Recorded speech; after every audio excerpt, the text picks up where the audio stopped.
Welcome to the video lecture on area functions. This is a very important lecture because we're going to learn about something called the fundamental theorem of calculus, which is a very important tool that will enable us to deal and solve lots of definite integrals.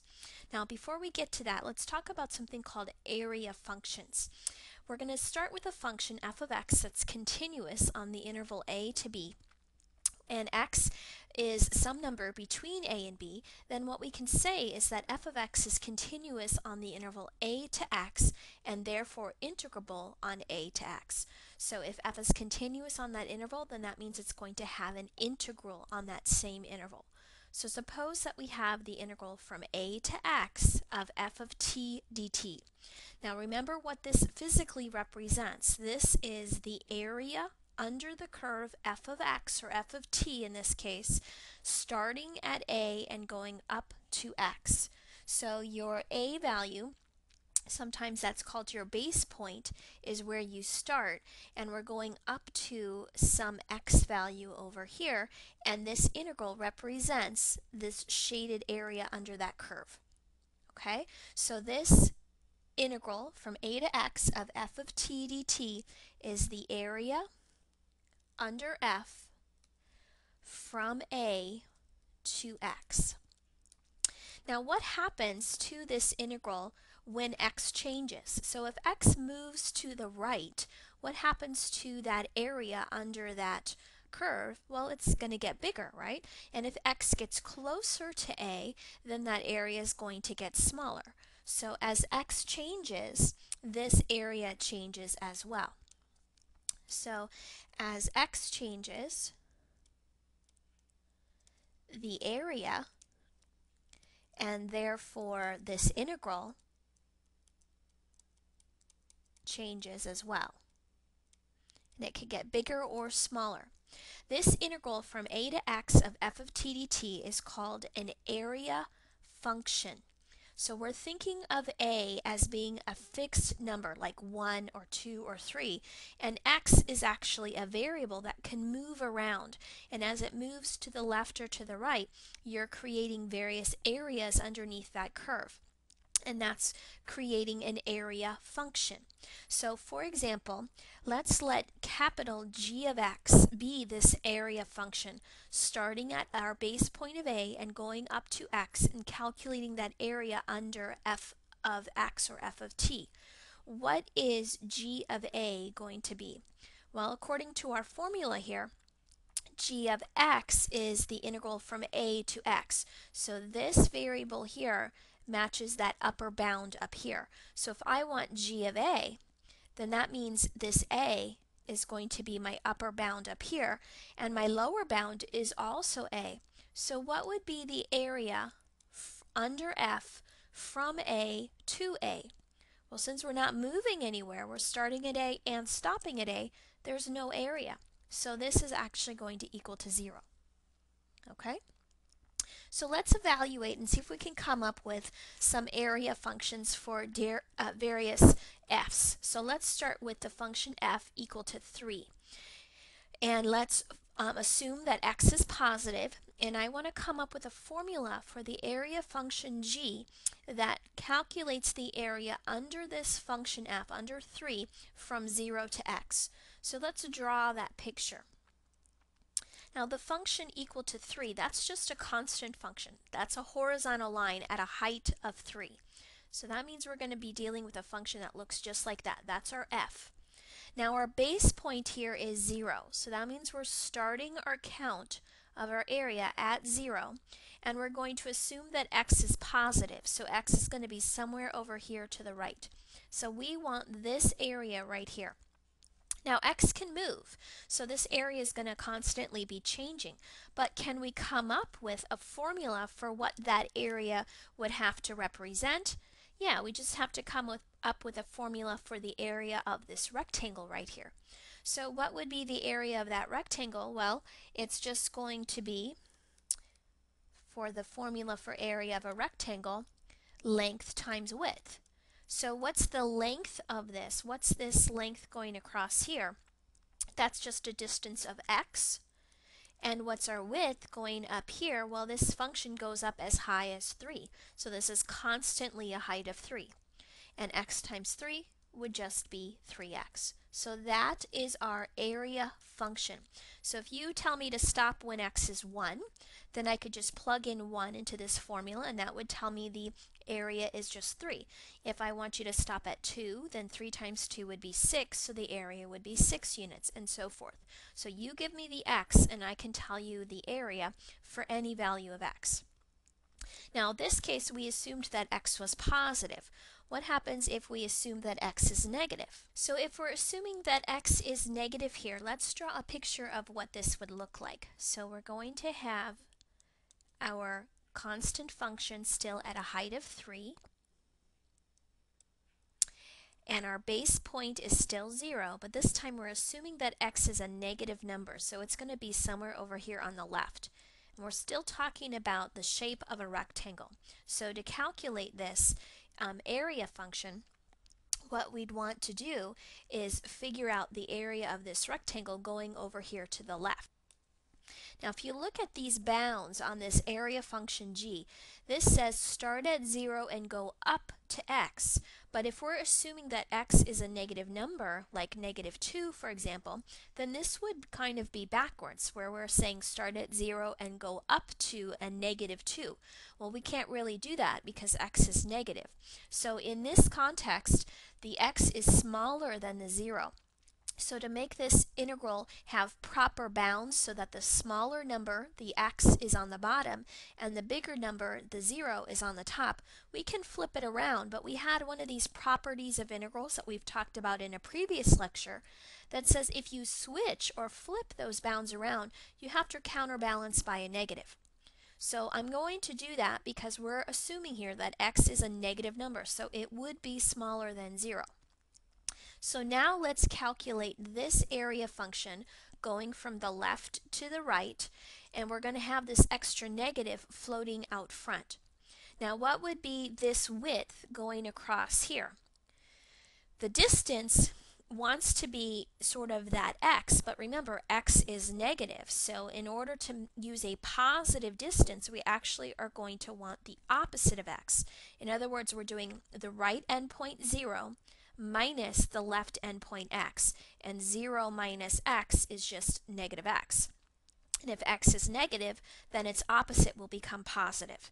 So the length that we're going to use for our area is negative x this time, so that we're ensuring that we're getting a positive length out of that, since we're assuming x is negative to begin with. What's our width? Well, this height is still 3. So when we multiply a negative times a negative, that becomes positive, and we get the same exact area function that we got up here, where we assumed that x was positive. So same result, independent of which size or which direction that x was in. Okay? So for this particular function, g of x, the area from 0 up to x of 3 dt, that formula was 3x for every x, whether x was positive or negative. Now notice here for a moment that the derivative of 3x would give us back this 3. So what we could notice here is that g, this function 3x, is an antiderivative of 3. Okay? We'll get back to that a little bit later. All right, let's try another example. So this time my function f is going to be f of t equals to t.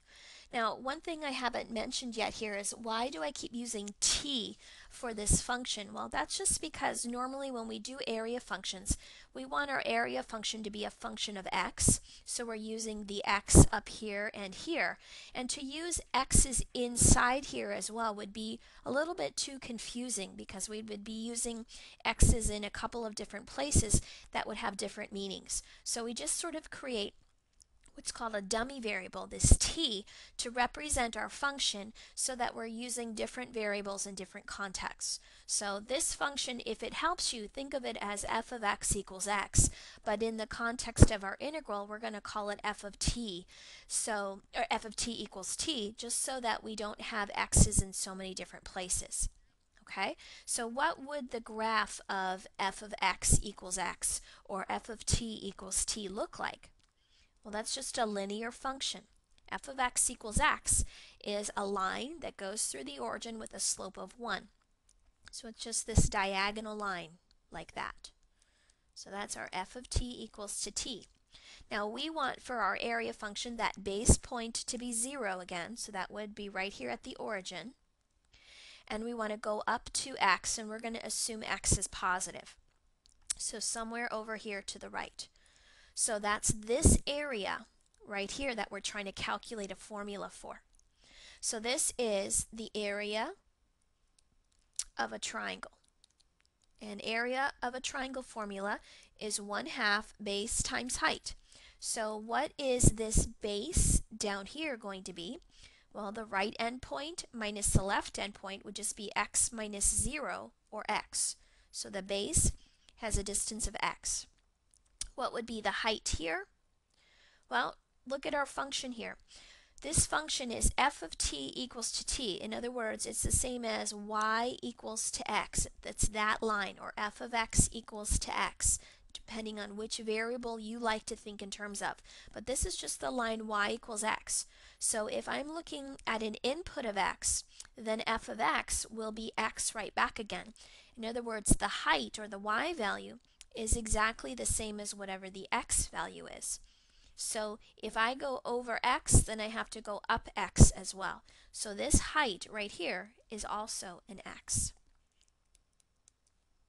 So 1/2 x times x is 1/2 x squared. Okay, so that's my g of x function. Now notice, if you took the derivative of 1/2 x squared, you would get just an x back. And that's like our function here, f of x equals to x, or f of t equals to t. So again, this g is like an antiderivative of the original function that I started with. Okay? Let's try another example. So this is the function f of t equals 2 minus t. So what does the graph of that look like? If you need to, think of it as f of x equals 2 minus x. So that's just another linear function. This time we have a b of 2, so this is going to hit at a height of 2. And if x is 2, then this function is 0. So that means this is going to have an x-intercept at 2. So this is just a line that looks like that. Okay? So if that's my function, we want to use a base point of 0, so we're going to start counting our area from 0, and we're going to assume that x is positive. Now we have a little bit of a problem because the shape of our area depends on where that x is. So I'm going to break this up into a couple of different cases. The first case, I'm going to assume that x is to the left of this 2, to the left of that intercept. So then the area that we're talking about has what shape? Well, that's the shape of a trapezoid. So if x is less than 2, then we have the area of a trapezoid. And what's the formula for area of a trapezoid? It's 1/2 the height times base 1 plus base 2. So what's the height here? Well, first of all, your bases are the sides that are parallel. So that would be this side here and this side here. So your height is this distance going across, which is x minus 0. So your height is just x. Base 1 would be this, we could just call it this side over here, and we know that this goes as high as 2. So base 1 is 2. And then base 2 would be this height here, and that's using that input of x. Now remember, this function f of x equals 2 minus x is the same as y equals 2 minus x. So if I plug in an x, then this y value right here is 2 minus x. So whatever your y value is, that's this height. So my height is going to be determined by this formula, 2 minus x. So that's our base 2. So if we simplify this, this is 1/2 x times 4 minus x. And if I distribute my 1/2 x across, this becomes 1/2 x times 4, which is 2x, and 1/2 x times minus x, which is minus 1/2 x squared. So there's our area function if x is less than 2. Okay, so now let's do this again if our x is bigger than 2. So here's 2, and let's assume our x is on this side over here. So now the area that we're talking about is all of this area here, that triangle, and then this triangle as well. Now remember, when you're finding an integral like this, an area function, this is what we call signed area. So area above the x-axis is positive, area below the x-axis is negative. So this little triangle down here, we actually need to count that as a negative area. So we're going to have to subtract off that area. And this little triangle here is above the x-axis, so it will be positive. This has a height of 2. This is hitting at 2. And if this is over as far as x, then this point right here on that line would be x for the x coordinate and 2 minus x for the y coordinate, because this is the line f of x equals 2 minus x. So let's put all of our pieces together. If x is bigger than 2, then we have the area of two triangles. So the first triangle over here on the left is going to be 1/2 base times height. So the base is this distance, which is 2, times the height, which is also 2. So 1/2 of 2, those cancel out. So this is just going to be 2. Then we want to add to that the other, not add to it, we want to subtract from that the other triangle. We want to subtract because, again, this is below the x-axis. So we're going to need to subtract it to get that signed area. So we're going to have minus 1/2 the base. The base here is this distance right here. The endpoint on the right is this x. The endpoint on the left is this 2. So you always want to do right minus left. So x minus 2 would be that base. And then for my height is going to be this y value down here, minus 0. So right here, that height is going to be that y value, but that y value, you can see from your picture, is negative. And we don't want to use a negative distance, we want to use a positive distance. So I need to take the opposite sign of this. So the opposite of 2 minus x is actually going to be negative 2 plus x, or x minus 2. So this height is x minus 2 as well. Again, we switched the sign because if we just used 2 minus x, then that would be a negative height, and we want our distances always to be positives. So I switched the sign around by just distributing that negative across. Okay, let's just clean this up here a little bit. X minus 2 times x minus 2, if you FOIL that out, that's x squared minus 4x plus a 4. So now let's distribute our negative 1/2 across. Negative 1/2 times x squared is negative 1/2 x squared. Negative 1/2 times negative 4x is positive 2x, and negative 1/2 times 4 is minus 2. So these 2's cancel out. And just switching the order around here, I'm going to put the 2x first because it's positive, and then I'm going to subtract the 1/2 x squared.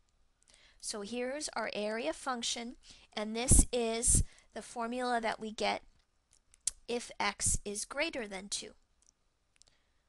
Notice that it is exactly the same. So it doesn't matter what size that x is, you will end up getting the same area formula no matter what. You might say, well, what happens if x is equal to 2?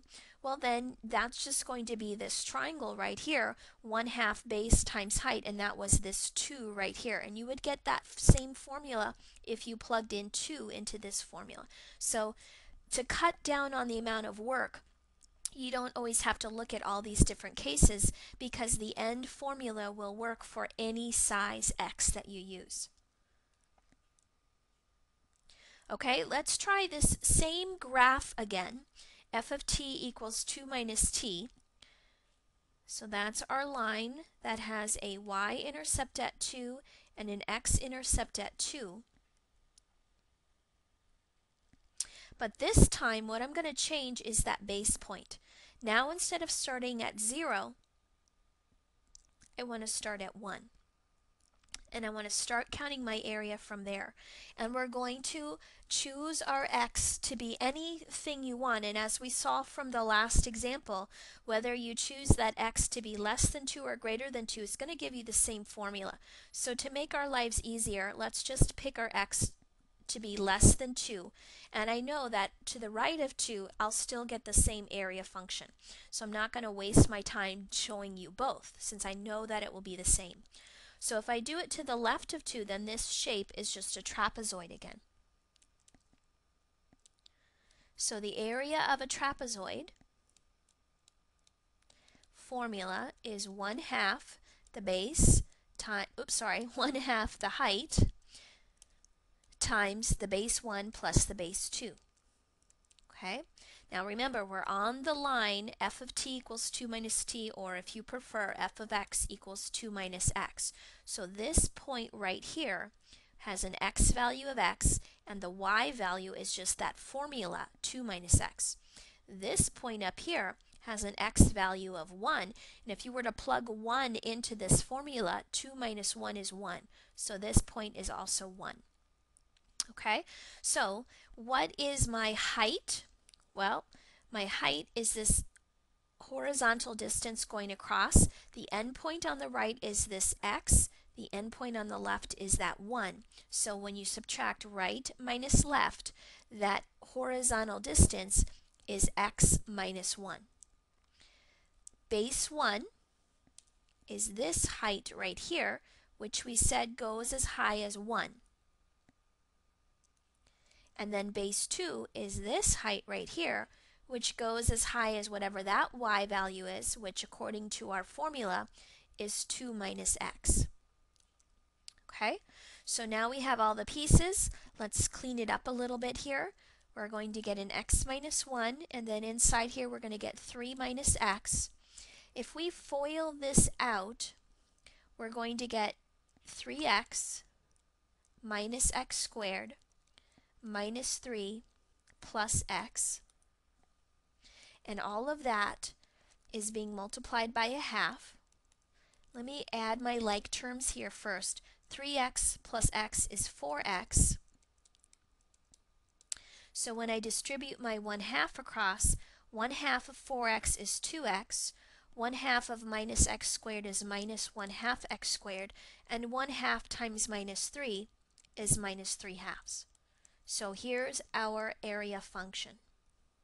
Now I want you to compare that to the area function we got in the last example when the base point was 0. 2x minus 1/2 x squared when the base point was 0.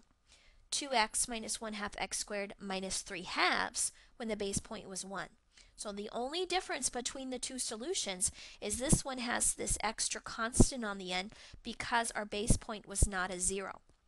What you'll notice as well is that if you were to take the derivative of this function, the derivative of 2x is 2, and the derivative of 1/2 x squared is just x. So the derivative of g, so g prime of x, is 2 minus x, which is exactly my function f of x. And that's obviously true up here as well. When I take the derivative of g, we're going to get back this f of x as well. The only difference is that, remember, when you find antiderivatives, we have just found two different antiderivatives of this function f. This antiderivative up here had a plus c of 0, this antiderivative here had a plus c of minus 3/2. So different base points gave us different plus c's. Okay, so it appears that an integral with a variable upper limit, so a variable up here where that x is going to be an antiderivative of the original function evaluated at that variable upper limit. So in other words, if you see an integral from a to x of f of t dt, this is going to be an antiderivative of f, not using the variable t, but using the variable x. Okay, so the derivative of this area function should give us back this function at x. Okay, so that t is just kind of a dummy variable. Your answer is always going to be in terms of that x that we had on that upper limit. Okay? And we're going to come back to those area functions in a moment. But what we're going to talk about next here are a couple of theorems. One of them we've seen before, and then the next one is the one after that is going to be a new one that we'll use quite a bit, and we're also going to use it in proving this really important theorem called the fundamental theorem of calculus. So first, let's review a theorem we have talked about in the past called the intermediate value theorem. This is the theorem that says if you have a continuous function on a closed interval, a to b, and you have this number k in between f of a and f of b, so k is a y value between f of a and f of b, then there has to exist at least one number c in that interval where the function takes on that value of k. So for example, just to visualize this, if you've got a function that has, f of a would be this height, and over here is b, so this would be f of b, then you can pick any k in between f of a and f of b. So let's say that I pick this k right here. Then there has to be a point c between a and b where the function takes on that value of k when you plug in c. That's what the intermediate value theorem says. And the real reason why this is true is because your function is continuous. That's the key requirement. That means it's going to have to hit every single y value in between f of a and f of b. It can't skip over or jump over any y values, otherwise it wouldn't be continuous. So this is the theorem that sort of guarantees that you can find this c value where the function takes on that y value k that's between your two endpoints. Now, sort of similar to this is called the mean value theorem for integrals. So this also assumes that you're dealing with a continuous function on the closed interval a to b, and what this says is there has to exist a number c between a and b where this time the integral from a to b of f of x dx has to equal f of c times b minus a. And we call this f of c number right here the average value of the function. So this average value is defined to be 1 over b minus a times the integral from a to b of f of x dx. So let's visualize what this theorem is saying. So this time, we still have our function that's continuous on a to b, but this time what we're saying is that there has to be a place c somewhere in between a and b where the average value of this function is attained. Okay, so think about what an average normally represents in mathematics. You add up all the values and you divide by however many there are, and it's your representative or average value over that interval.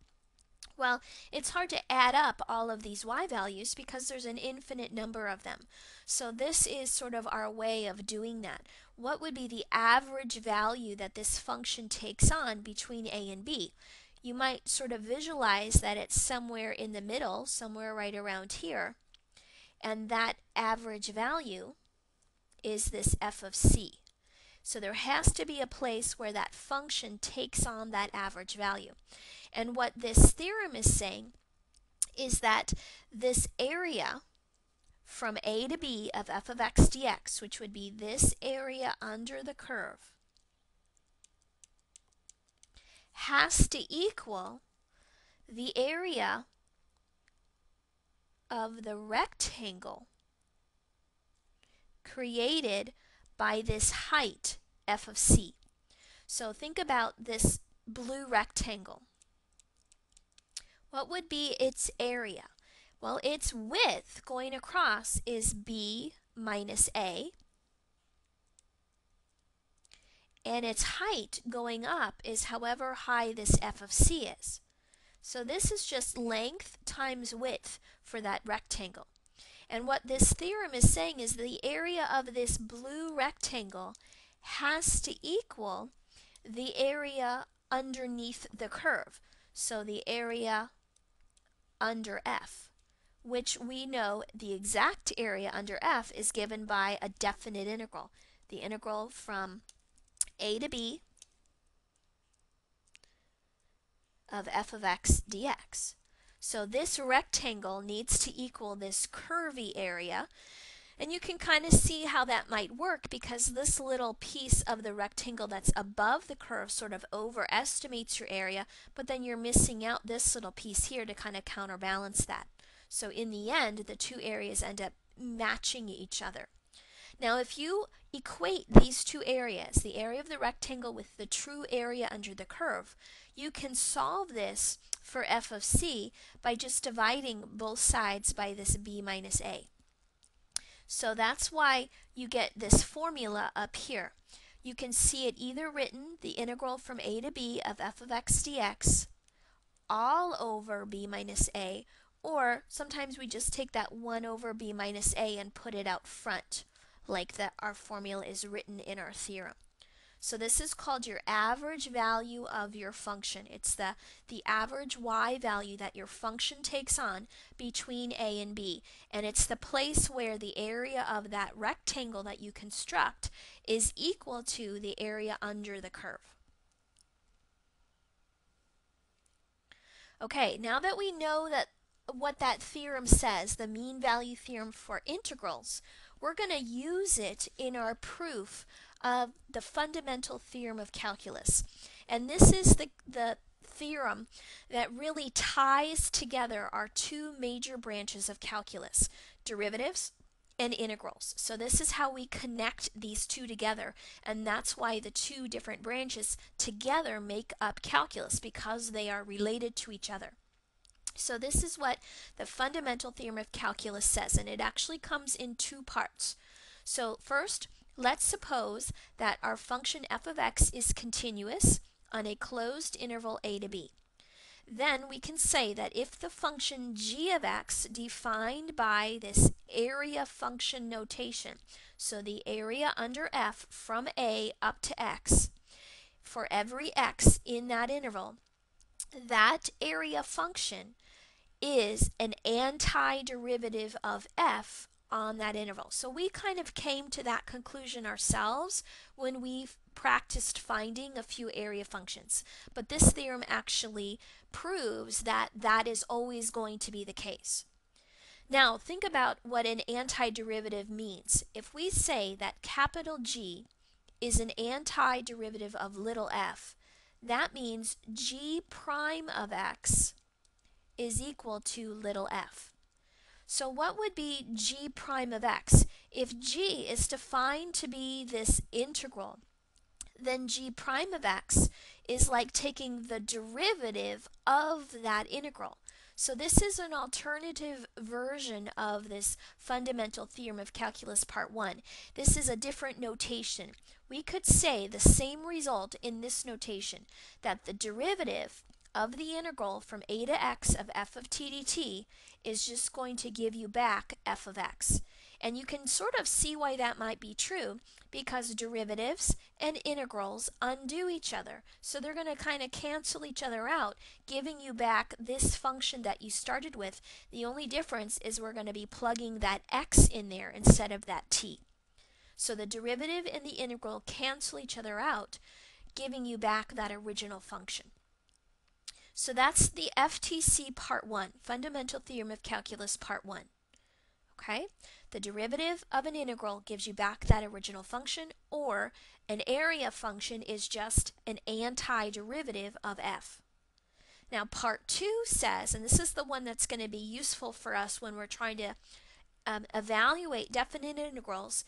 Part 2 says that if capital F is any antiderivative of little f on your interval a to b, then to evaluate the definite integral from a to b, the integral from a to b of f of x dx, you just take any antiderivative f, plug in b, plug in a, and subtract. Okay, and we'll practice doing that in a moment. But before we practice these two different parts, let's prove them. Okay, now I wouldn't ever expect you to prove these all on your own and replicate the proof, but you should be able to follow along with the steps that I show you. Okay, so to prove part 1, we have to show that g prime of x is equal to f of x. We're proving that g is an antiderivative of little f. Now, since we don't have a formula for g, we're going to have to rely on the limit definition of the derivative to come up with its derivative formula. So g prime of x, this goes way back when we first learned about derivatives. The limit definition of the derivative of capital G would be the limit, as delta x goes to 0, of g of x plus delta x minus g of x all over delta x. This is that difference quotient. And what we're going to try to show is that this limit of this difference quotient becomes f of x. And if we can show that, then we've shown that g prime is f, which means g is an antiderivative of f. And that's what part 1 is all about. So let's start with the numerator of this difference quotient. So g of x plus delta x minus g of x. Now remember how g is defined. G of x is this area function, the integral from a to x of f of t dt. So what would g of x plus delta x be? The input variable here is what you use on the top bound of your integral. So on this piece here, my input is x plus delta x.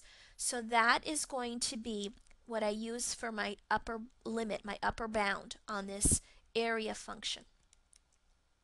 So this area right here is g of x plus delta x.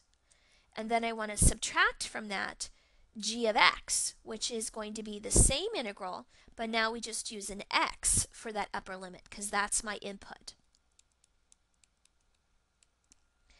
Now let's figure out a new way to write the difference of these two integrals. Now let's draw a picture to help us see it first.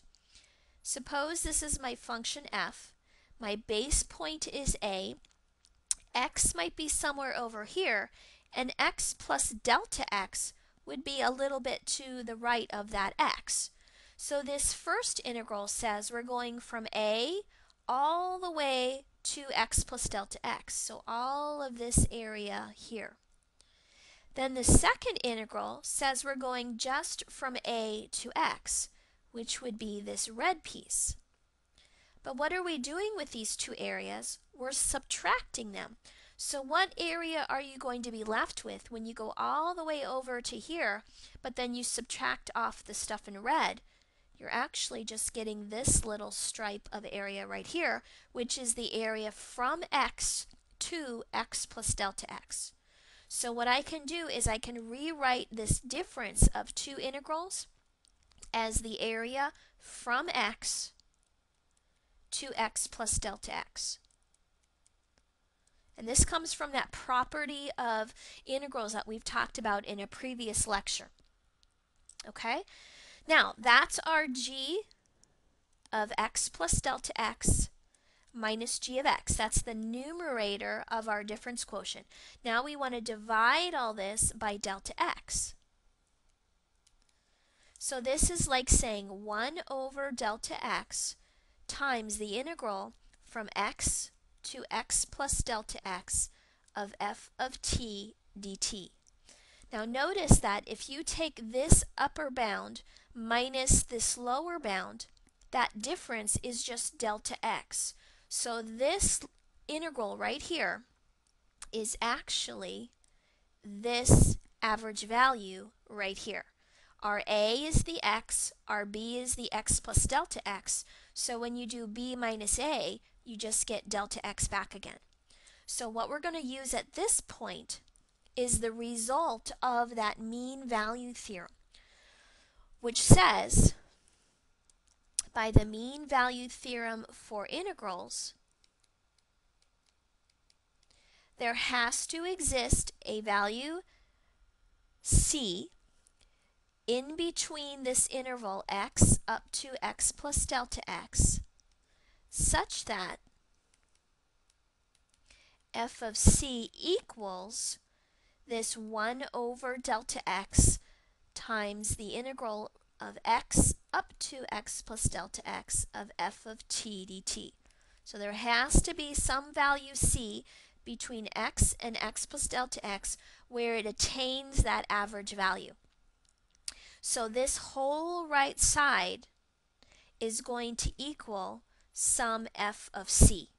There has to exist a c where that's true by this mean value theorem. So this difference quotient,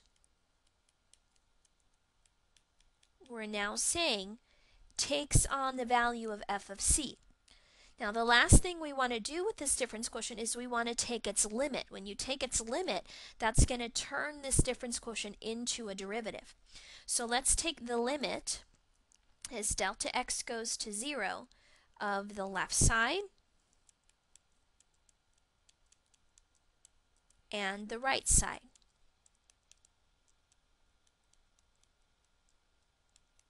Now look at our interval here for a moment. If delta x is going to 0, then what's happening to this interval? If delta x is going to 0, then this is becoming x up to x. So that means that c is becoming just x, because these are getting so close together that eventually it's just going to hit x. So as delta x goes to 0, c becomes x. So in the limit, this becomes f of x. And that's what we've just proven, that this difference quotient, which is exactly the definition of the derivative of g, so this side right here is by definition g prime of x, we just showed that in the limit that becomes f of x, which means that g is an antiderivative of little f. And that's what we wanted to prove for part 1. Okay? So that's the proof of the first part. Now we're going to prove the second part. The second part's actually a little bit easier. Okay? So the second part, part 2, says if capital F is any antiderivative of little f, then the integral from a to b of f of x dx has to equal capital F of b minus capital F of a. Now we already know that capital G is an antiderivative of little f. We just proved that. So if we also assume that capital F is an antiderivative of little f, then we know that two antiderivatives only differ by a constant. So G must be f plus some constant c. Okay, we've already proven that in a previous lecture. So if we've got two different antiderivatives, they're only different by that plus c. So we know then that the integral from a to x of f of t dt, which is what we called our g, must be this f plus some constant c. Okay, so here's what we're going to do. First thing we're going to do is we're going to look at what happens when x is a. So I'm going to plug in a right up here for that upper bound. And according to this formula right here, if I plug in a for x up here, I'm also going to plug in a down here for this x. So this would be f of a plus that c. Now, what did we talk about earlier? If you have an integral from a to a, what's the area under f from a to a? That's an area of 0. So that means that this constant c must be negative f of a. So now we know what our c is. So this formula becomes the integral from a to x of f of t dt equals f of x, and instead of a plus c, this c is minus f of a. So now we're almost done. Let's see what happens when we plug in b for this x right here and right here. So then this becomes the integral from a to b of f of t dt equals f of b minus f of a. And that's exactly what we're trying to prove for part 2. So according to our proof here, the integral from a to b would just be this antiderivative at b minus that antiderivative at a. So you're going to find any antiderivative that you want. It doesn't matter which one. Usually we pick the one where c is 0 because that makes our life easier. Plug in b, plug in a, and subtract. Okay? So this is what it says. The integral from a to b of f of x dx, find an antiderivative. Then this is the notation we're going to use. You'll see that little vertical line after you've integrated. You write that little vertical line and then you plug in the upper bound first, then the lower bound, and then you subtract. So we're going to practice doing that on these next examples. Now this is actually a huge accomplishment for us because remember in the past the only way to calculate a definite integral like this would have been to draw a picture of the graph and either recognize that it's some kind of geometric shape like a rectangle or a triangle or a circle and use our geometry formulas, or if it was some curvy function, then we would have had to chop it up into n rectangles and do that really long process of taking the limit as n goes to infinity of the sum of the areas of our n rectangles. And that was a really tedious process to do. So what this fundamental theorem of calculus has just given us is a much, much, much quicker way of calculating these definite integrals. And the key lies in that antiderivative. So, for example, this right here, the long way, we probably would have shown that the graph of 7 is just a horizontal line, and then we would have gone from 1 to 4, and we would have calculated that area. Now this particular area is a rectangle, so that wouldn't have been that hard to do. But if this function wasn't straight and was curvy, then we would be out of luck and we'd have to use all those little tiny rectangles and do that whole summation notation stuff, which is very tedious to do. So now what the FTC Part 2 tells us is all we have to do is take any antiderivative of this function. So what's an antiderivative of 7? 7x. Now what if you use 7x plus 1, or 7x minus pi, or 7x plus a half? That would work too. I'm going to actually show you, just for this example alone, that if you used any plus c, it won't matter. And let's see why. Here's our antiderivative. Then the notation after we've integrated is we draw our vertical line. The integral symbol is gone because we've already taken that antiderivative. We put our bounds on that little vertical bar, and then we plug in the top bound first. 7 times 4 is 28 plus that c. I'm going to wrap that in parentheses. Then we're going to plug in the bottom bound. 7 times 1 would be 7 plus c. Wrap that in parentheses, and now we want to simplify. So this is 28 plus c. When I distribute my negative across, look at what happens with those c's. No matter what constant c I chose, it's always going to cancel out, and this is just going to give me 21. So that's why we usually choose c to be 0, because we know it's going to cancel out anyway, so why even write it? Okay, so the area of this rectangle is 21, and we could see that because this width right here is 3 and this height is 7, so 7 times 3 is 21. Okay, second example. Now this one we'd have a lot more trouble with because this is a parabola, so you're going to have that big curvy function, whatever it looks like, something like this, and you'd want the area from 0 to 3. So the only way to do that would be to chop this up into all those little tiny rectangles, come up with your right endpoints, your widths, your partition, and then do the limit of the sum. Nobody wants to do that because it's a lot of work. So what the FTC Part 2 tells us is all we have to do is find an antiderivative of this function, any antiderivative. So what would be an antiderivative of 3x squared? Well, our power rule says you add 1 to the power, and then you would divide by the new power, 3, which is going to cancel out the 3 that was already there. So this is just x cubed. Derivative of x cubed is 3x squared. Okay, well, what's the antiderivative of x? Power rule says add 1 to the power, divide by the new power.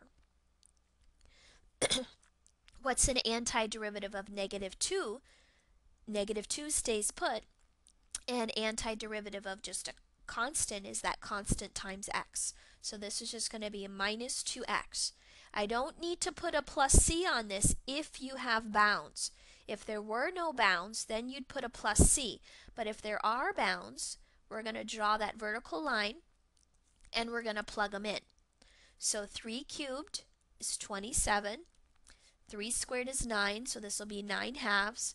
Minus 2 times 3 is 6. And then I'm going to subtract from that in parentheses. Make sure you use parentheses because you want to subtract all of this. 0 cubed is 0, 0 squared is 0, 2 times 0 is 0. So this whole left or bottom bound just goes to 0. So then you can just plug into your calculator 27 minus 6, which is 21, plus 9 halves, and this is going to give you 25 and a half, or 25.5. I don't care whether you use decimals or fractions. Okay? All right, let's try another one. The integral from negative 2 to negative 1 of u minus 1 over u squared.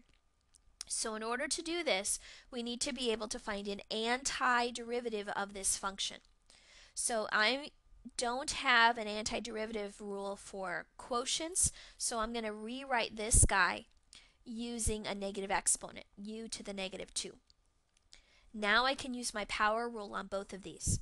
So the antiderivative of u is u squared over 2 minus antiderivative of u to the negative 2. When I add 1 to the power, the new power becomes a negative 1, and then we would be dividing by that new power, which makes this minus go away. So this is like u squared over 2 plus 1 over u. And my bounds are negative 1 and negative 2. Always do the top bound first. So negative 1 squared becomes positive 1 half plus 1 over negative 1 is just a negative 1 minus negative 2 squared becomes positive 4 over 2 plus 1 over negative 2. So a half minus 1 is negative a half. 4 halves minus a half is 3 halves. So this is negative 4 halves or negative 2. Okay? And again, I'm doing a lot of the calculations by hand, but please feel free to use your calculator. That's perfectly okay. All right, the next one here, inside my function is actually a product, 2 minus t times square root of t. We do not have a product rule for integrals. So the only way to change this up so that we can take an antiderivative would be probably to change this guy to a t to the 1/2 and then go ahead and distribute it across.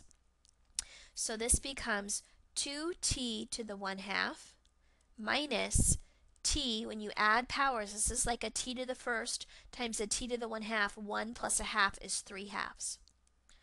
So I haven't integrated yet. I just rewrote the inside function to turn it into something that I could integrate. And now these are power rules. So the 2 stays put. When I add 1 to this power, 1/2 plus 1 becomes 3/2. And dividing by 3/2 is the same as multiplying by the reciprocal 2/3. And then t to the 3/2 becomes 3/2 plus 1 is 5/2, and the reciprocal of 5/2 is 2/5.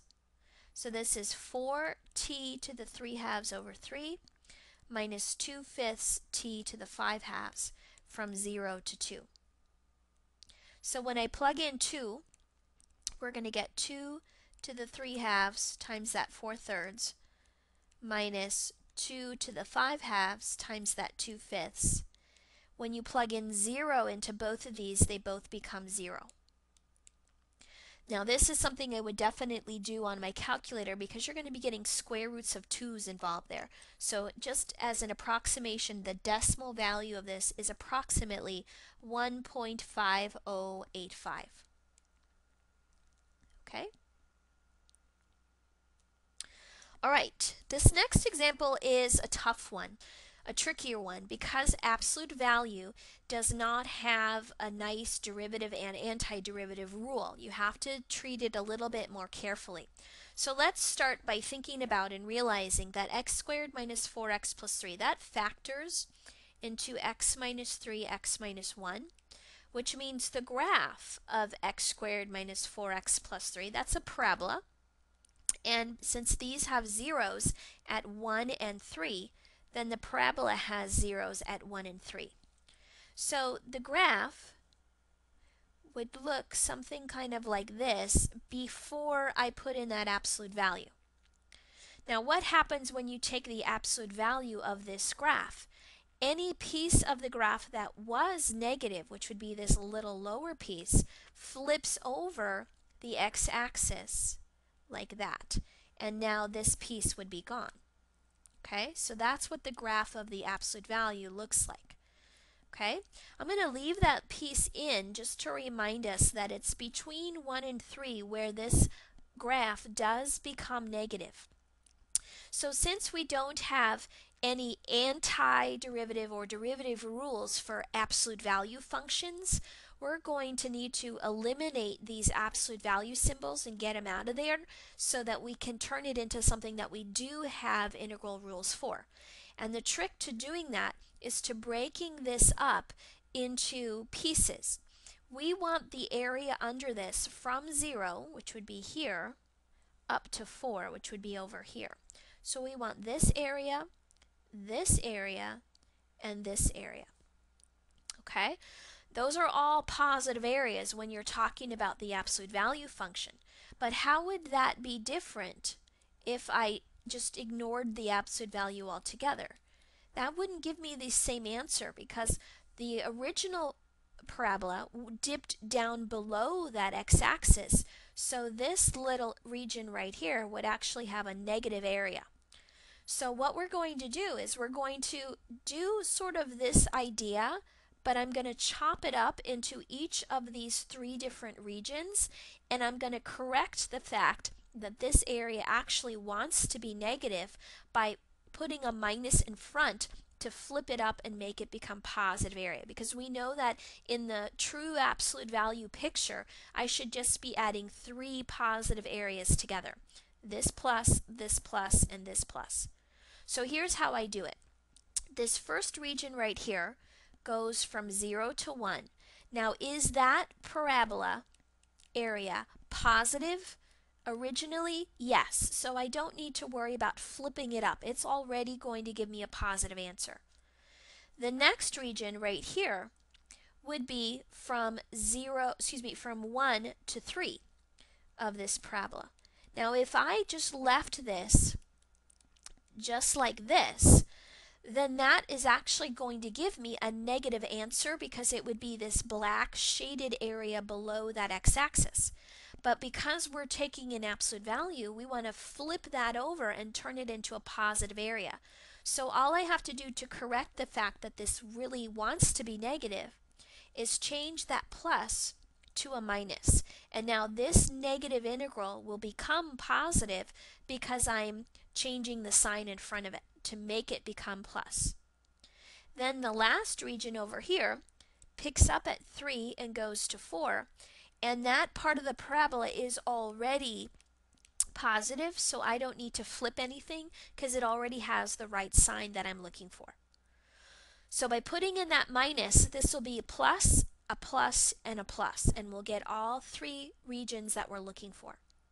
Now, since it's really the same function that I'm integrating, I'm just going to integrate it once. I just want to make sure that I, kind of do it carefully. So the antiderivative of x squared would be x cubed over 3. The antiderivative of 4x would be the 4 staying there, and then x squared over 2, which is going to reduce to just a 2x squared.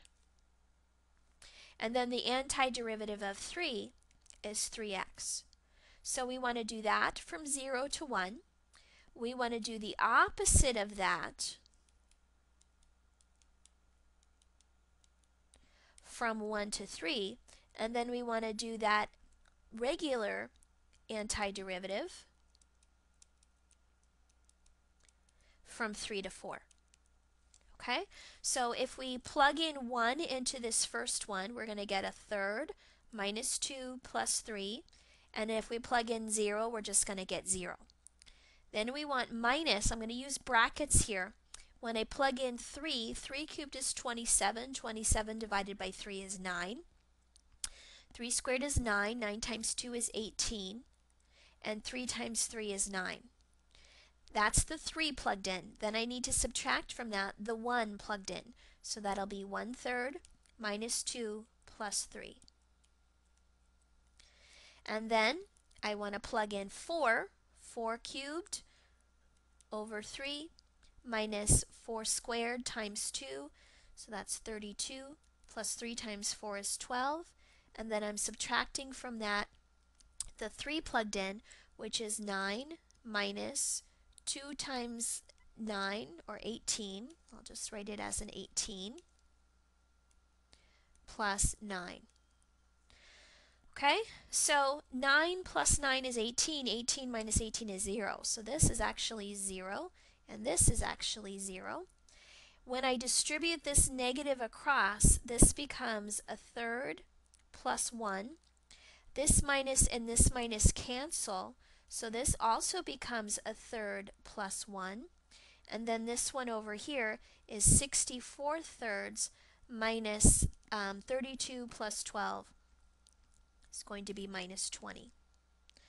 And then you can just punch that into your calculator and get a value here, and it actually comes out really nice. A third plus 1 is 4/3. A third plus 1 is 4/3. 20 is 60/3, so 64 minus 60 is going to be 4/3 as well. So each one of these is actually 4/3, and there's 3 of them. So 4/3 times 3 is 4. So the final answer here is actually a really nice number, 4. You can use your calculator at any stage here to do that simplifying.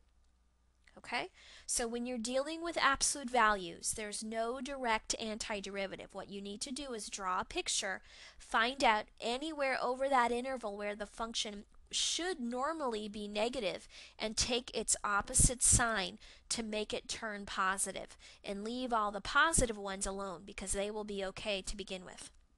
All right? All right, let's try one more example over here. This one has a trig function in it.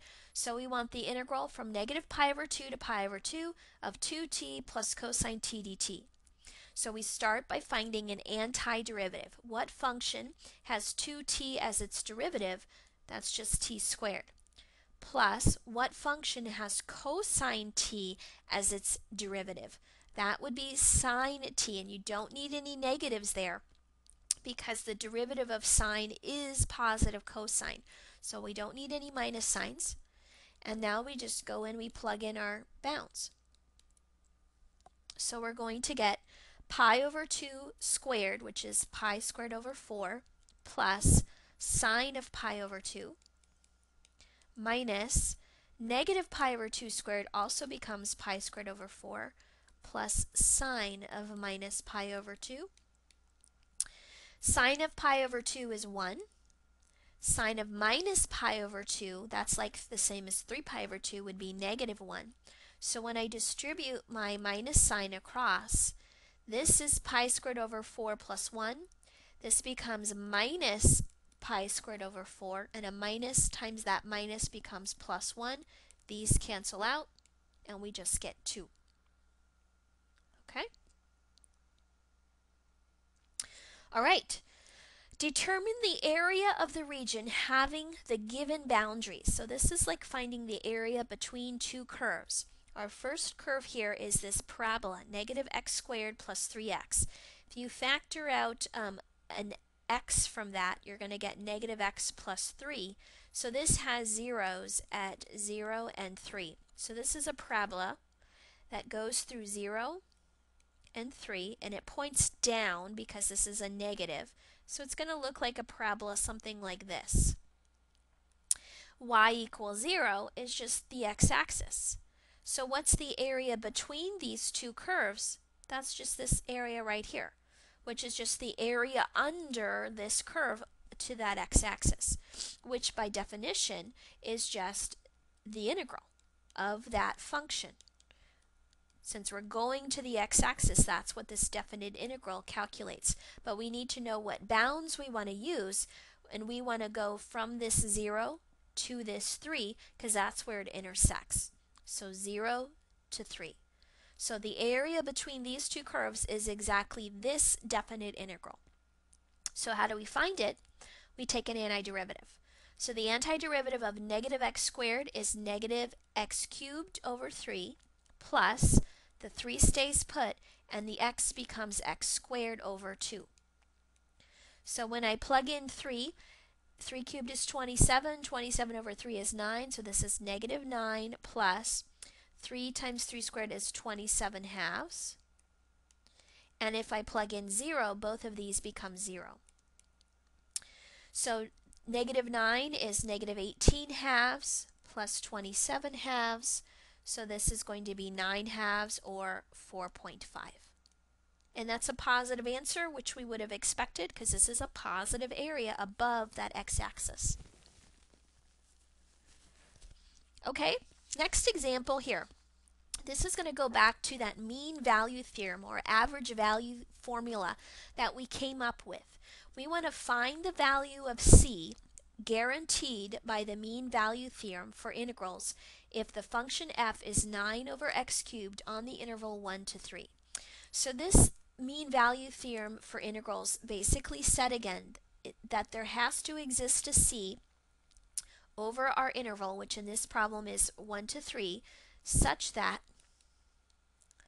f of c equals 1 over b minus a times the integral from a to b of f of x dx. And in our problem, the b is the 3 and the a is the 1. So we have to be able to find this c where this is going to be true. So there has to exist this c between 1 and 3 such that f of c equals 1 over 3 minus 1. That's a half. Whoops, sorry about that. A half times the integral from 1 to 3 of our function. Now I'm actually going to plug in my function, which is 9 over x cubed dx. Now, in order to actually simplify that right-hand side, we can evaluate that definite integral. And in order to do that, we're going to need to rewrite it just a little bit. 9 over x squared is like a 9x to the negative 3. If you want, you can pull that 9 out front, so this becomes a 9 halves. And the integral of x to the negative 3, when I add 1 to the power, that becomes x to the negative 2 over negative 2 from 1 to 3. So that's 9 over negative 4, and then that x to the negative 2 I can move back down to the bottom. So if I plug in 3, I'm going to get a 9 on the bottom, which cancels with the 9 on the top, so I'll just get negative a fourth. Minus, if I plug in 1, I'm going to get 9 over negative 4. Minus minus becomes plus, so 9/4 minus 1/4 is 8/4, which is 2. So there has to be this c where our function takes on the value of 2. So in other words, we're trying to find the x value c where this curve hits 2. This is actually called the average value of f on this interval 1 to 3. So the average value that this function takes on is 2. That's the y value. But we're looking for the x value where it hits that average value. So how do we find that? Well, what is f of c going to be? Our formula for our function is 9 over x cubed. So if I were to plug in c, this would be 9 over c cubed. So we need to find out where 9 over c cubed is going to equal to 2. So let's find where 9 over c cubed hits that average value. So we just have to solve this.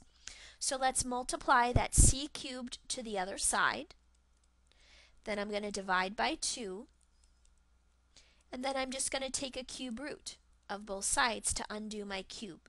So c is the cube root of 9/2. So that's the value of c, that's the input x, where this function will hit the average value of 2 on that interval 1 to 3. Okay?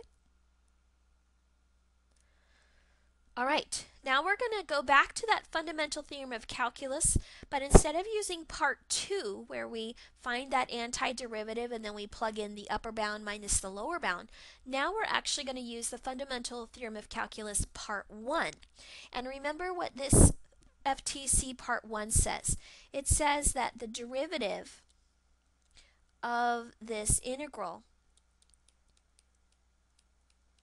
is just the original function back again, the original f back again, but with this variable plugged in. Okay? In other words, the antiderivative of your function is this original integral. Okay? So that means its derivative must be the original function f. So the area function is an antiderivative, or the derivative of the integral is just f back again. So this problem says, use the fundamental theorem of calculus to find f prime of x if f of x is defined to be this integral. So the reason I know that that's this formula is because our original function, capital F, is defined to be an integral. So if I want to know f prime of x, that's the same as taking the derivative of this integral. And the nice thing about FTC part 1 is that the derivative and the integral sort of cancel each other out, and you're going to get back this function with the x substituted in. So this is just going to be x squared over x squared plus 1. So that's what the derivative of this big F is going to be. It's a really simple formula to use. Just plug in x. Okay? So let's try it again with a few variations. So this time my big F is defined to be the area function, the integral from 0 to x of t times t squared plus 1. So if I want to know f prime of x, then that means I need the derivative of this integral. And what FTC part 1 says is that the derivative of an integral from a to x of f of t dt will just be that function inside with the x substituted in. So we're going to get this function inside with x substituted in. So this will just be x times x squared plus 1. Okay, now part B is a variation. This one's a little trickier because now my capital F isn't an integral from a constant a up to an x. It's from a constant a up to a function of x. So this is more like a up to some function u. And I still want to take the derivative of this with respect to x. So this is going to require the chain rule. So we're still going to take the derivative of the integral and they're still going to cancel out. So I'm still going to get this function inside, but we're going to get it with this u plugged in. In other words, with this function sine x plugged in. But because of the chain rule requires that you multiply this by the derivative of that inner function. So the derivative of this u with respect to x. So what we're going to have to do here when we try to find f prime of x is we're going to have to multiply our answer by the derivative of this upper function. So it's kind of a two-step process. First, we plug it in, so you get back this inside function like we normally would, but instead of just plugging in x, this time we're plugging in that function in terms of x. And then by the chain rule, we have to multiply this answer by the derivative of that function. And the derivative of sine x is cosine x. So this would be my f prime of x. So that's what this rule says. You plug in your u, and then you multiply by the derivative of that u. Okay? Let's try that again on this one. Here my capital F is the integral of x squared up to 3 of the cube root of t squared plus 1 dt. Now this has another complication in it as well. Remember our formulas up here always had the base point or the constant a at the bottom of our integral and the variables were up at the top. So that's how the FTC part 1 works. You need to have it in that format. So what we're going to do here is we're going to turn this into the opposite. I'm going to put the 3 on the bottom where it's supposed to be and the x squared on the top where it's supposed to be. But in order to switch that around, you have to take the opposite sign. And that was one of those properties of integrals that said if you swap the bounds around, you have to throw a negative in front. So now to find f prime of x, we're going to be taking the derivative with respect to x of the negative of 3 to x squared of the integral of the cube root of t squared plus 1 dt. So what do you do with that negative? Well, it just stays there. So just pull that negative out. It's going to be in your answer, but you don't need to worry about it after that. Then the way this FTC part 1 works is you take this function, whatever it is, and you substitute it in to your original f. So this is going to be the cube root of x squared squared plus 1. So I replaced this t with that x squared, and then I had to square the t, so I have to square the x squared. Then by the chain rule, we have to multiply this by the derivative of that x squared, which would be a 2x. So simplifying, I'm going to take that 2x and I'm going to put it in between my negative and my cube root. And x squared squared, you multiply there, just becomes x to the 4th plus 1. So here's my derivative. Okay? Alright, last one has even more of a complication because this time my capital F is the integral from negative x to 2x of cosine root t dt. There's no base point. There's no constant anywhere there. So what we're going to do is we're going to get fancy and we're going to create one. So think about this. Negative x up to 2x. Depending on whether x is positive or negative, it doesn't matter. 2x and negative x are going to be opposite signs. One of these is positive and one of these is negative. So what's a number that you know for sure is between the two of them? 0. So what I'm going to do, just to make our life easy, let's assume that negative x is over here and 2x is over here. Then 0 is in between. So suppose this is my function. What I'm going to do is to go from negative x all the way to 2x, I'm going to chop up that integral into this integral from negative x to 0 plus this integral from 0 to 2x. And that was one of those properties of integrals that we've talked about. So I'm going to break this up into the integral from negative x to 0 of my function plus the integral from 0 up to 2x of my function.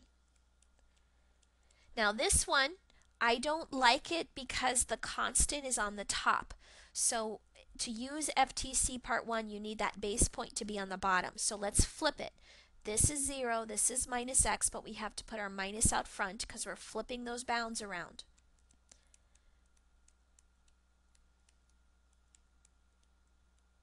And now these are in the right form for us to take the derivative of.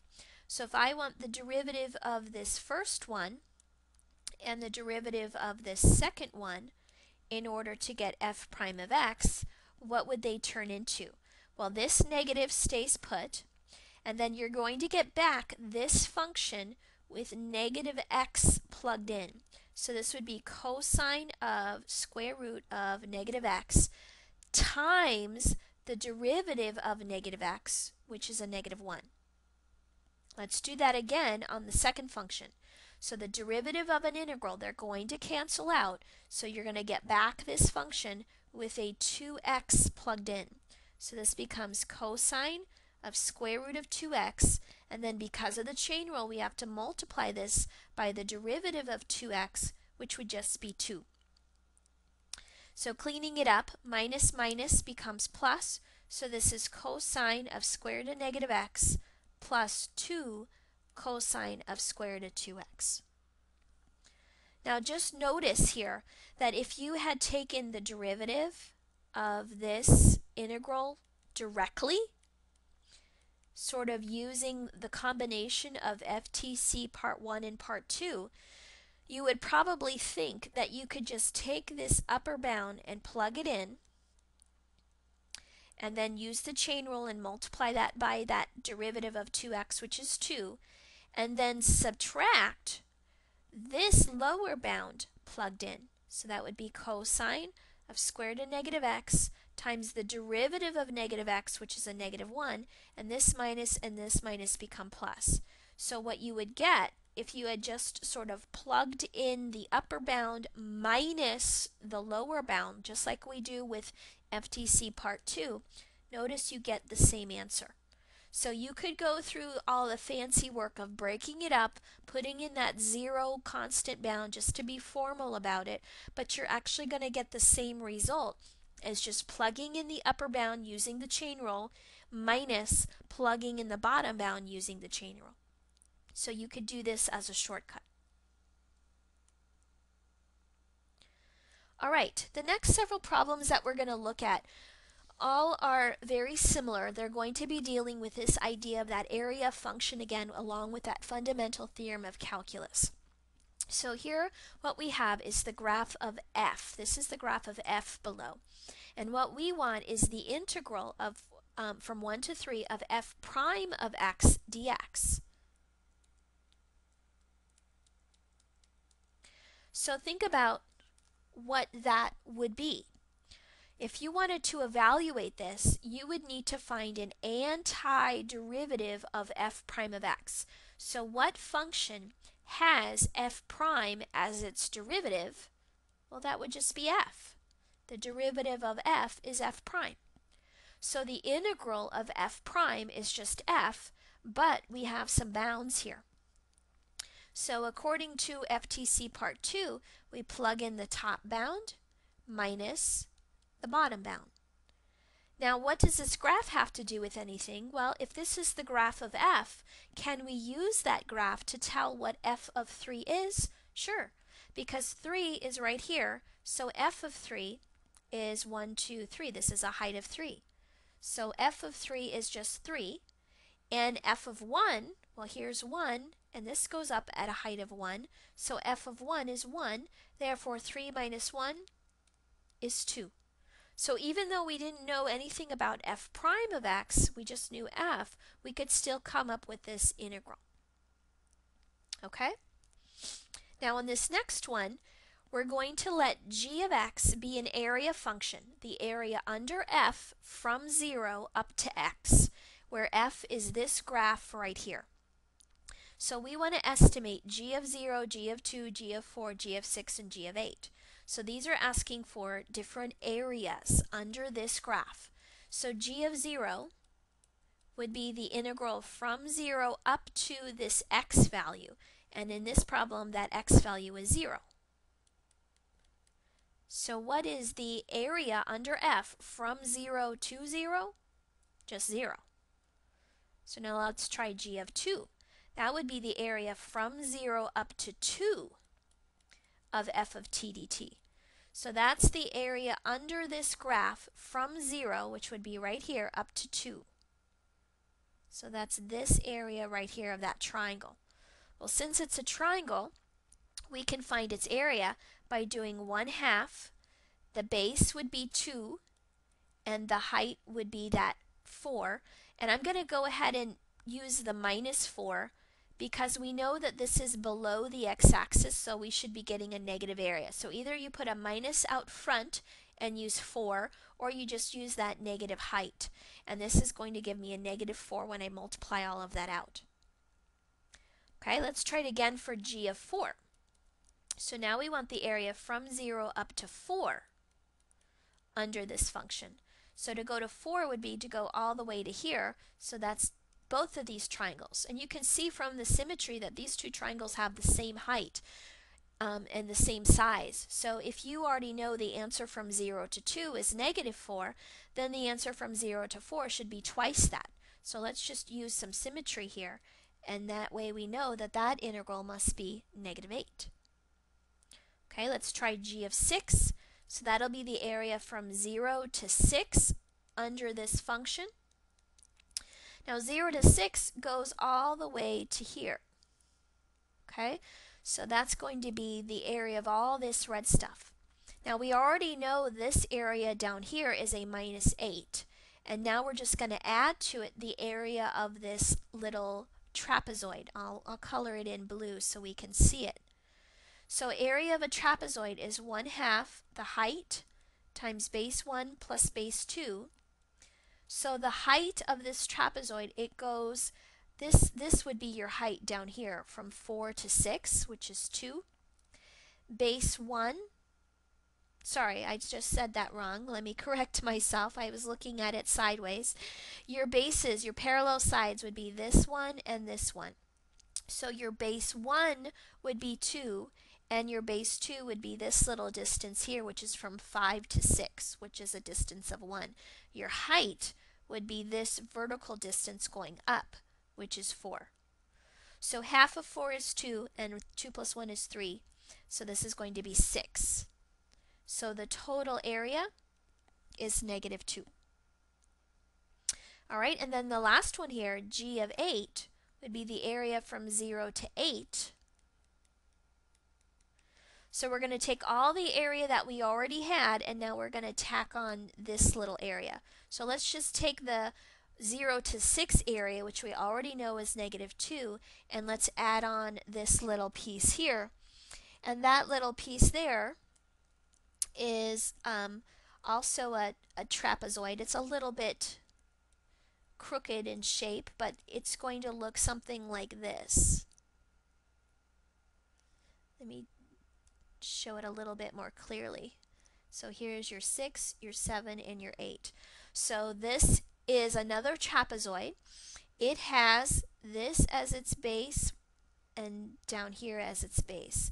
So its formula would be 1/2 its height, which is that 4 again. That vertical distance height is 4. Base 1 down here is 2. And base 2 up here is 1 again. So it's just like the other one.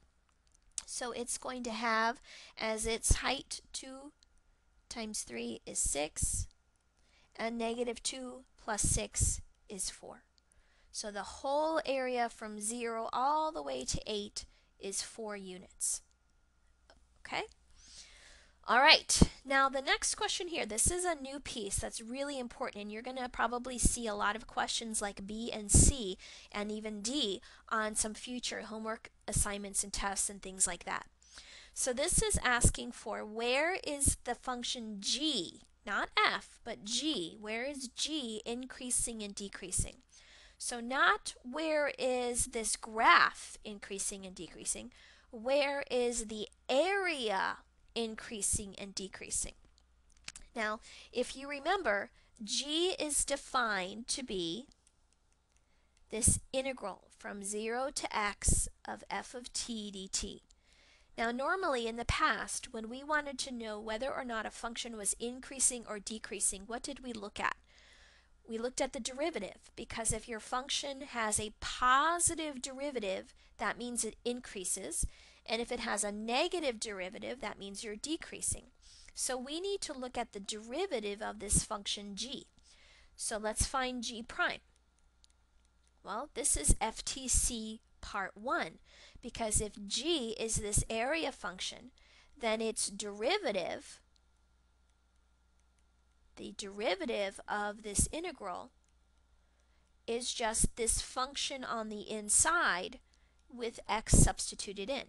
So it turns out that g prime is exactly f. So g will increase when g prime, which is now f, is positive. So where is the graph of f positive? Where does f have positive y values? Over what interval? All of these y's right here are positive, and that's from x going from 4 to 8. And I'm going to use parentheses because at the endpoints we're not positive, we're actually 0. So to find where g decreases, that would require g prime to be negative. But g prime is the same as f. And according to the graph of f, where is f negative? Well, that's down here between 0 and 4. So to find out where the areas increase and decrease, you actually get to look at the y values of the original function f. Okay, now let's do something similar for concave up and concave down. What would you have to look at to find out where something is concave up or concave down? You have to look at second derivatives. So we would know that g is concave up when g double prime is positive, and g is concave down when its second derivative is negative. Well, how does the second derivative of g compare to this graph f? Well, go back over here. Remember that g prime is f, so what would g double prime be? The derivative of g prime becomes the derivative of f prime. So if you take the derivative of both sides here, if g prime is f, that means g double prime must be f prime. So I just took the derivative of both sides to get this second statement here. So if I want to know where g double prime is positive, I can look at where f prime is positive. Or if I want to know where g double prime is negative, I can look at where f prime is negative. So what would you be looking at to see f prime? If this is f, remember f prime is its slope, is its derivative. So where on this graph of f are the slopes positive? That's all of this piece of the graph where it's rising up, which is from 2 up until 5. So this would be the integral from 2 to 5.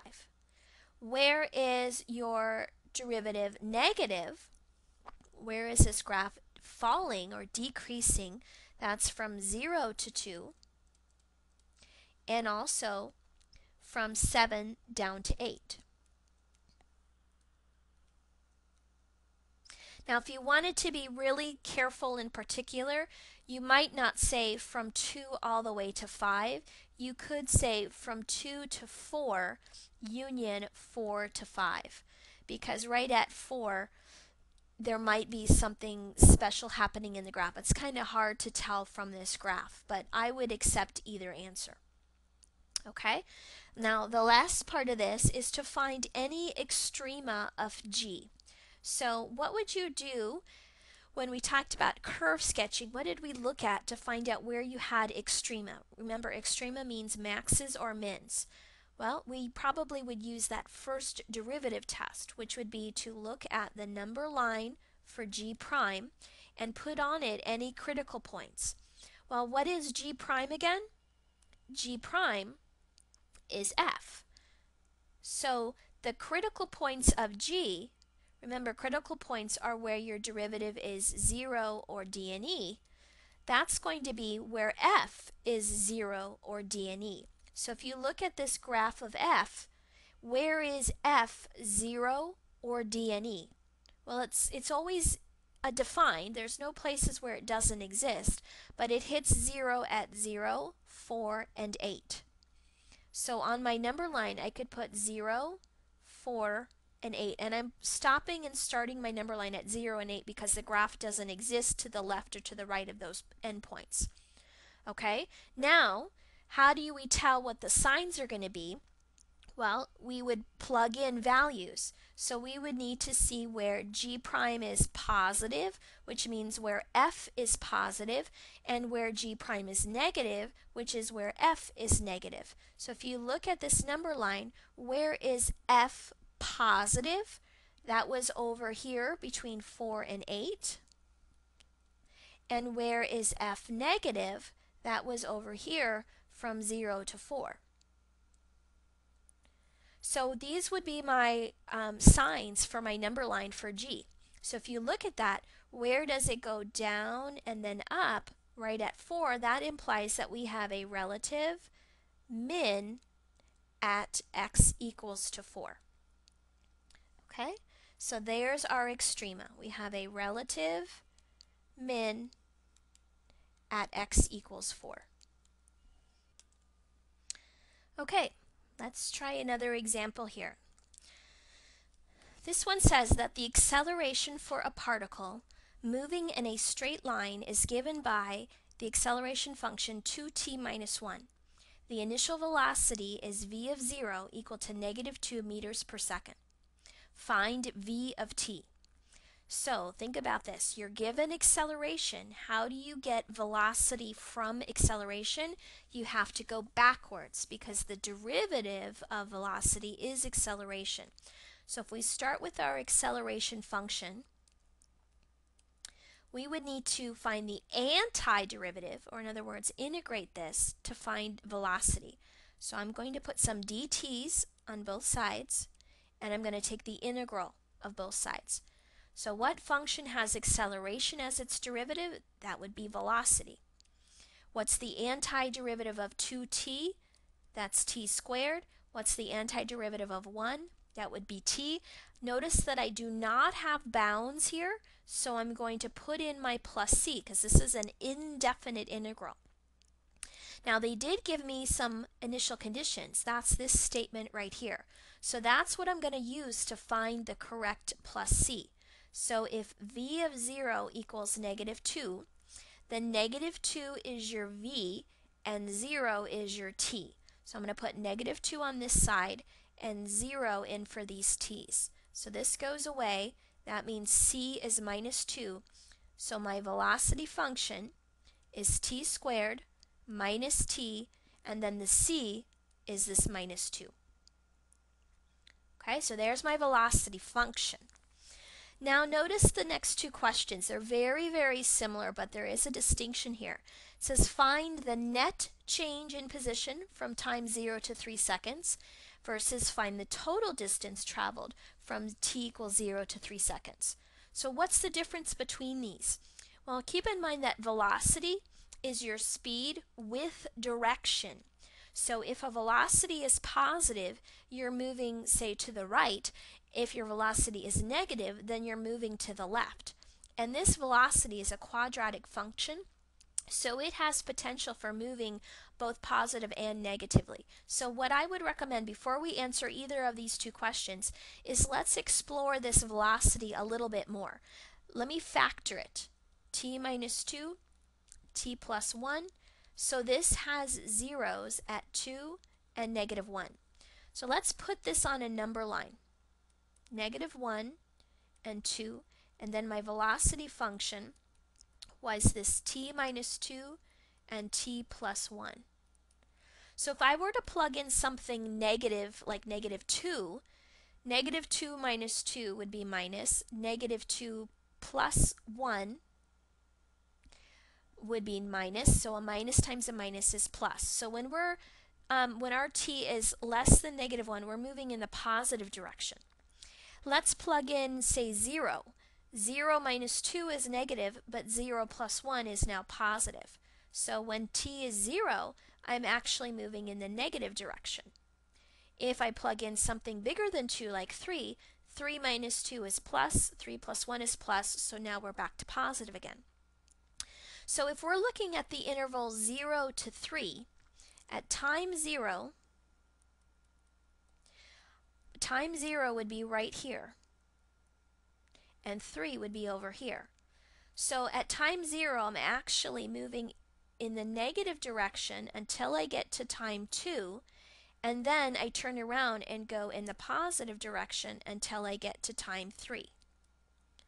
So the net change would be this distance right here, from where I started just until where I stopped, versus the total distance, which would be all of this distance to the left plus all of this distance to the right.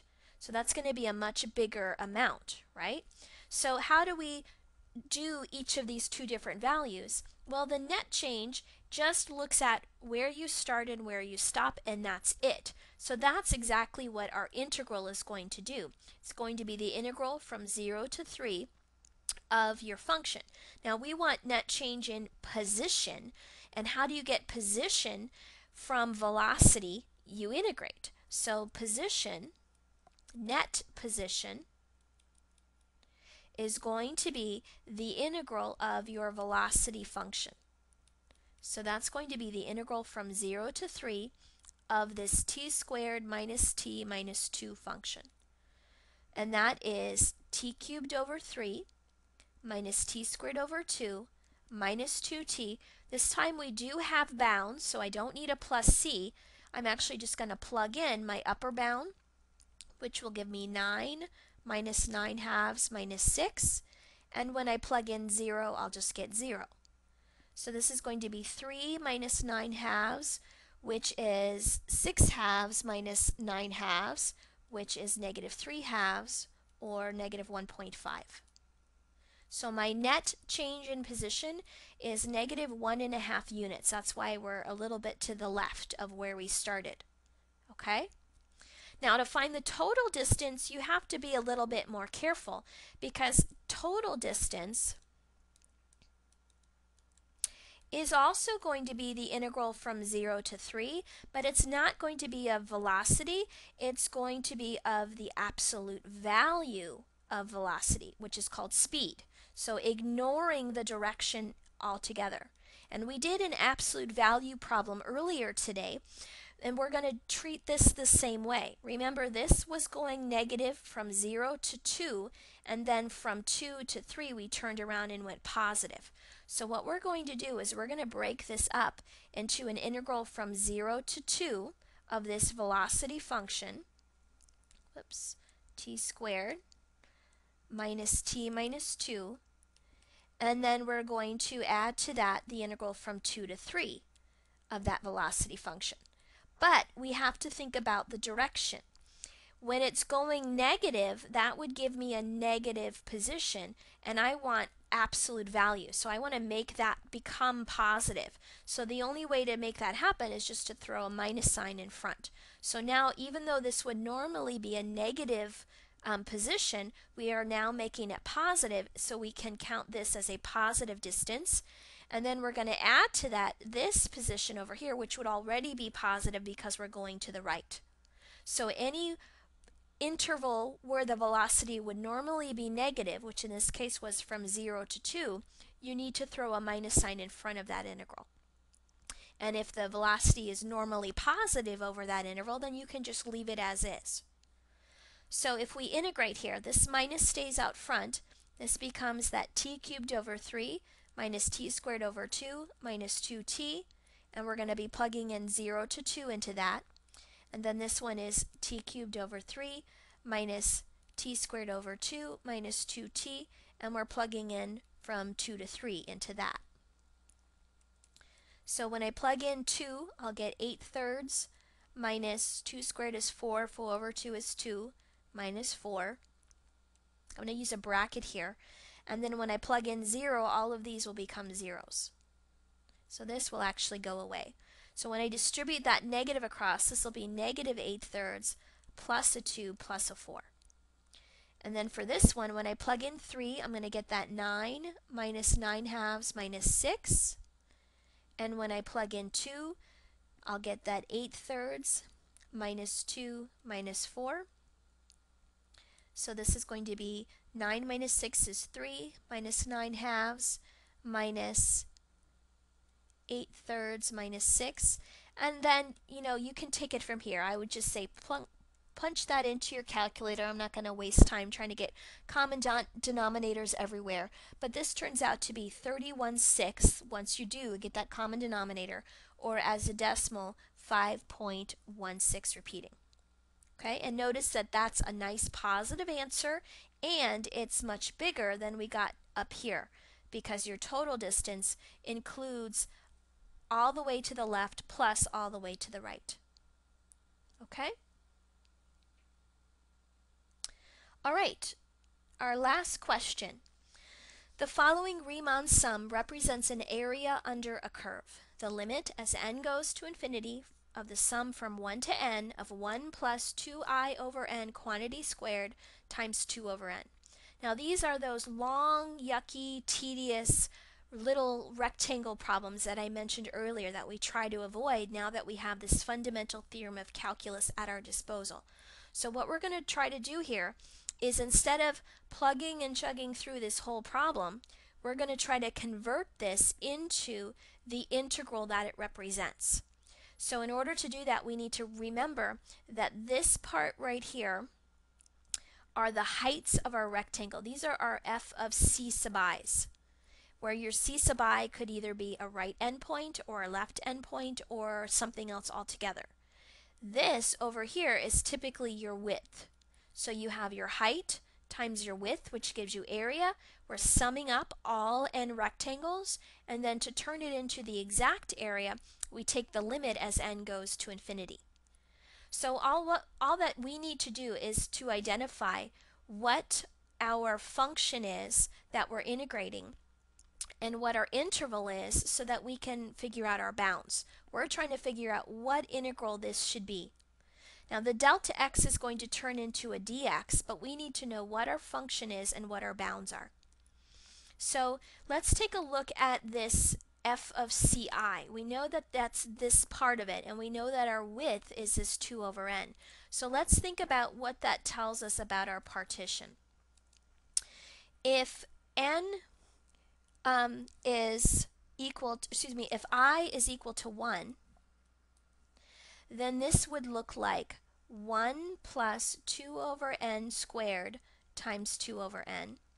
If I was 2, then this would be 1 plus 2 times 2, or 4 over n squared times 2 over n. If I was 3, this would be 1 plus 6 over n squared times 2 over n. And if I was n, this would be 1 plus 2 times n over n just becomes 2 squared 2 over n. So let's see if we can figure out what this partition is and what kind of endpoints we're plugging into our function. Normally we typically use right endpoints just to make this easier, and that's a good place to start to see if this looks like right endpoints. This partition is looking like 1 plus one of these widths. So if this was a right endpoint, We know that that width is 2 over n. So if we take away that width, then that means we started at 1. And then the next rectangle would pick up at that 1 over 2 over n and go one more width over. 2 over n plus 2 over n is 4 over n. And that is exactly what I used here. This is exactly what I used here. So it does look like I'm using my right endpoint. All the way up until we get to this last one, this is going to be the right endpoint right here, and 1 plus 2 is just 3. So what this is telling me is that this partition is starting at 1 and ending at 3, so those are my bounds. Now what's my function? What am I plugging these endpoints into? What am I doing to them? I'm taking that right endpoint and I'm squaring it. So that just means my function is the squaring function, x squared. So this is just going to be x squared right here. And that's it. So this messy Riemann sum is actually this integral.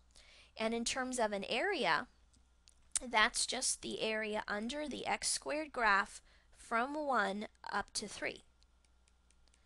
And now that we have this fundamental theorem of calculus, part 2, this is actually a really easy integral to compute. You find an antiderivative, which would be x cubed over 3, and then you plug in 3. 3 cubed is 27. 27 over 3 is 9. And then you plug in 1. That's going to be a third. And this is 27 thirds minus 1 third, so this is 26 thirds. So this area and this Riemann sum is exactly 26 thirds. And I didn't have to FOIL all this out. I didn't have to use any of those yucky summation notation formulas. I didn't have to take a limit. We were able to easily compute what this area was by turning it into that definite integral. Okay? So this fundamental theorem of calculus is very, very important. It really makes our life easier because we're now able to compute all of these definite integrals without having to draw rectangles and take sums and take limits. So it really saves us some time. All right, that concludes our lecture on area functions. Good luck.